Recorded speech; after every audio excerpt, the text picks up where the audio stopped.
بسم اللہ الرحمن الرحیم۔ پیارے دوستو السلام علیکم۔ تاریخ کا جائزہ لینے سے ہمیں یہ بات معلوم ہوئی کہ کربلا کی تاریخ میں امام حسین کی شہادت میں ایک اہم کردار ان بڑے لوگوں کا ہے جن کے پیروکار اس وقت اس معاشرے میں بہت زیادہ تھے۔ انہی میں سے ایک شخصیت قاضی شریح ہے جو خلیفہ دوم کے دور میں کوفے کا قاضی بنا، اور پھر امام علی علیہ السلام کے دور میں امام نے انہی کو قاضی رکھا، اور اس شرط پہ قاضی رکھا کہ امام کے حکم کے علاوہ کوئی اور حکم جاری نہیں کریں گے۔ لیکن یہی شخصیت جب کوفے میں ابن زیاد آیا اور اس نے حکم دیا کوفے والوں کو کہ میں نماز پڑھاؤں گا، تو اس وقت سارے کوفے والے اس کے پیچھے نماز پڑھنے کے لیے آ گئے۔ اگر ہم تاریخ کا جائزہ لیں تو ہمیں یہی معلوم ہوتا ہے کہ اس زمانے کے بڑے لوگ جو اصحاب رسول بھی تھے اور تابعین میں سے بھی تھے،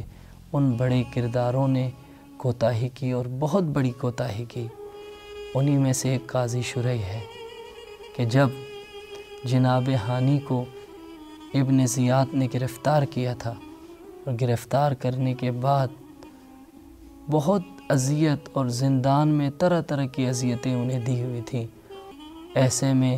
دارالامارہ کو ان کے قبیلے والوں نے، کیونکہ ان کا بہت بڑا قبیلہ تھا اور جناب ہانی اس قبیلے کے سردار تھے، اس وجہ سے ان کے قبیلے کے تمام لوگ دارالامارہ کے گرد جمع ہو گئے، اور اس کے بعد انہوں نے تلواریں نکالیں اور شور شرابہ شروع کر دیا کہ جناب ہانی کو ہمارے حوالے کر دو ورنہ ہم تمہاری گردنیں اڑا دیں گے۔ پتہ ہے دوستو، اس وقت دارالامارہ کے اندر ابن زیاد اور چند سپاہی ابن زیاد کے موجود تھے۔ اگر یہ لوگ اندر داخل ہو جاتے تو پھر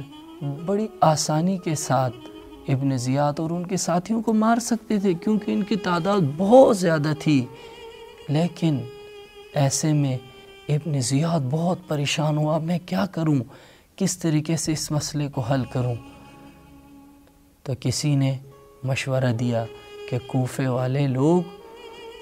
قاضی شریح کی بات بہت زیادہ مانتے ہیں، کیونکہ قاضی شریح کوفے کا قاضی رہا ہے اور اس کی بات سب مانتے تھے۔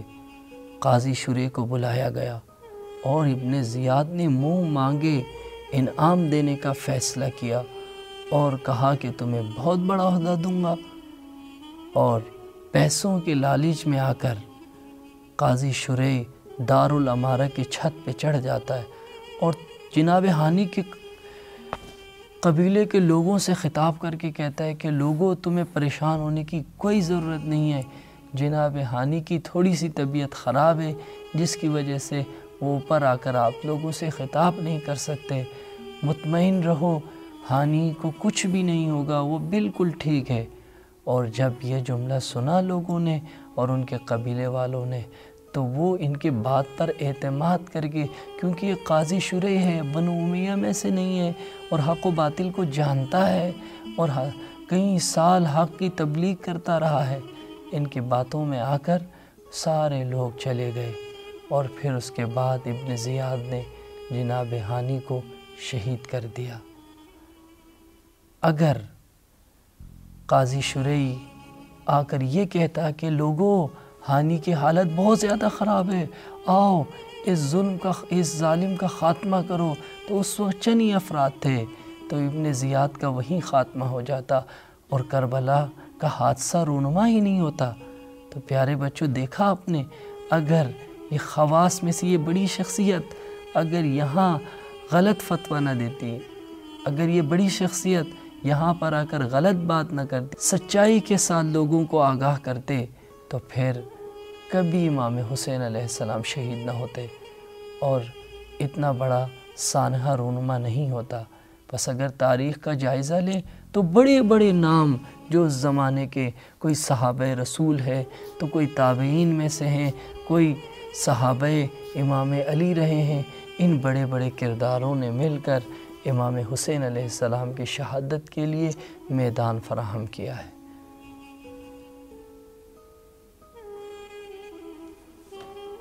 پس معلوم ہوا کہ امام حسین علیہ السلام کی شہادت کے اسباب میں سے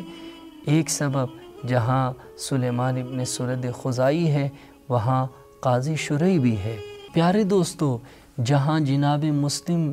کی شہادت میں اور جناب ہانی کی شہادت میں قاضی شرح کا بہت بڑا کردار ہے، اسی طرح امام حسین علیہ السلام کی شہادت میں بھی اس کا بہت بڑا کردار رہا ہے، اور اس نے آ کر کوفیوں کے درمیان فتویٰ جاری کیا کہ امام حسین علیہ السلام کو شہید کرنا واجب ہے، امام حسین کے خلاف جنگ لڑنا واجب ہے۔ دیکھا اپنے پیارے دوستو، مال و دولت کے خاطر ان بڑے کرداروں نے، ان بڑی شخصیتوں نے کیا کیا فیصلے کیے کہ نواسہ رسول، جو فرزند رسول ہے، کہ جن کو لے کر رسول خدا، جب امام حسین علیہ السلام رسول خدا کے پشت پر سوار ہوئے، سب نے دیکھا کہ رسول خدا نے سجدہ بہت طولانی کیا، اور پھر اس کے بعد اصحاب سے فرمایا کہ یہ میرے فرزند ہیں۔ آج اس قاضی شرح نے یہ فتویٰ جاری کیا، امام حسین علیہ السلام کو شہید کرنا واجب ہے۔ ان جیسے کرداروں نے کربلا کے حادثے کے لیے میدان فراہم کیا ہے۔